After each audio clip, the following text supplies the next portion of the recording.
আমি কাটাতে চলেছি পুরা 7টা দিন 20,000 পাউন্ড মাটির নিচে।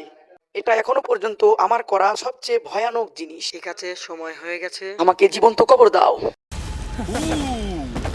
ও, এটা তো খুব ভয়ঙ্কর হতে চলেছে। এটা বেশিরভাগ মানুষের দুঃস্বপ্ন। ও মাই গড, এই মাটি ফেলা দেখে আমার খুব ভয় লাগছে। সাবধানে থেকো। ঠিক আছে, মাটি ফেলে দাও। ও মাই গড, আমার মনে হচ্ছে ওপরটা আমাকে ধরতে হবে। আমি আগামী 7টা দিনে কফিনের ভিতরেই থাকবো, শুধু দোয়া করবো উপর থেকে যেন এটা ভেঙে না পড়ে। সাবধানে থেকো জিমি। আগামী 7 দিনের জন্য আমার একমাত্র সম্বল হলো ওই বেড কেসে থাকা খাবার, যা এখানে সব আছে।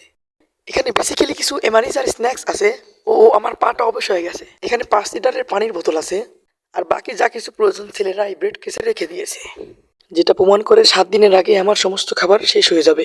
সত্যি কথা বলতে এটা খুবই বিপজ্জনক, আর যাতে আমার শ্বাসরোধ না হয় সেই জন্য এরা আমার গতিবিধির উপরে নজর রাখছে। তো আশা করছি আপনারা জিমি ভাইয়ের পরবর্তী কি অবস্থা হতে চলেছে তা দেখার জন্য আমার চ্যানেলটি সাবস্ক্রাইব করবেন এবং পরবর্তী ভিডিওর জন্য অপেক্ষা করবেন। আসসালামু আলাইকুম।